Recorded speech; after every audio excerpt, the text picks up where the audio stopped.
ఈ 5 ఏళ్లలో అధఃపాతాళానికి వెళ్ళిపోయాం మనం. మీరు గుర్తుపెట్టుకోవాలి. హైదరాబాద్లో వచ్చే ఆదాయం వల్ల వాళ్ళు బెటర్గా దేశంలో number 1 per capital income Telangana ఈరోజు.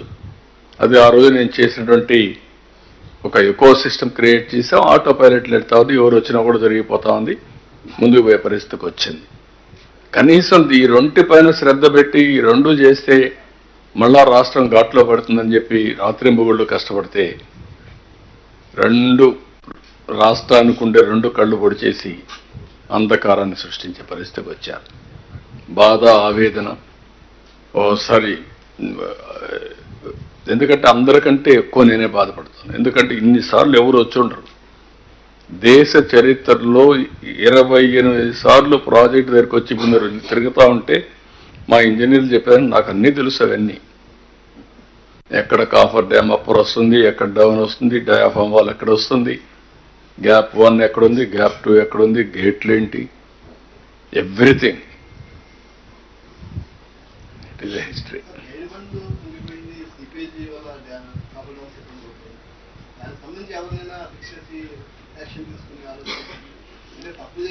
అంటే ఇప్పుడు చేసింది పాలిటీషియన్స్, కడవాళ్ళు నిమిత్త మాత్రులు. That is the beauty of democracy. ప్రజలు పనిష్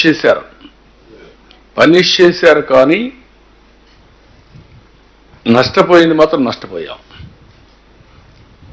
జరిగిన నష్టాన్ని, జరిగిన విధ్వంసాన్ని తిరిగి రికవర్ చేయలేం. కానీ పనిష్ చేశారు, అందుకే 11 సీట్లు ఇచ్చారు. 11 సీట్లు ఇచ్చారు అంటే దట్ ఈస్, అది ఆ 11 సీట్లకు డిజర్వింగ్ గా కాదా అది వేరే విషయం. I'm not debating that today. I don't want to make it political. ఇది ఒక కేస్ స్టడీ. భారతదేశ చరిత్రలో ఎలాంటి దుర్మార్గమైన కార్యక్రమాలు చేసినా కూడా బుకాయించే పరిస్థితికి ఉన్నారంటే this is the case study. కావాలని ఇష్టానుసారంగా డయాఫామ్ వాలంటే తెలియని వాళ్ళు కూడా మాట్లాడడం, ఏదంటే అది వాగడం. అంటే ఒకసారి మీరు చూస్తున్నారు 6 నెలల నుంచి బూతులు లేవు ఈ రాష్ట్రంలో.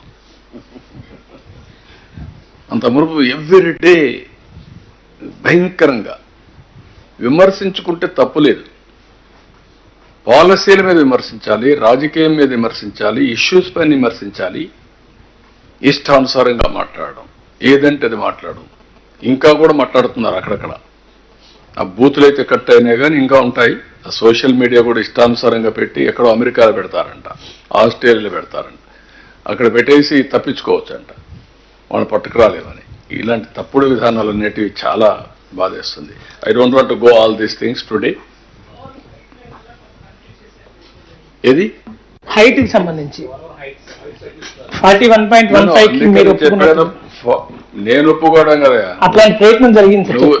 ఎవరు రాసింది లెటర్? ఎవరు రాసి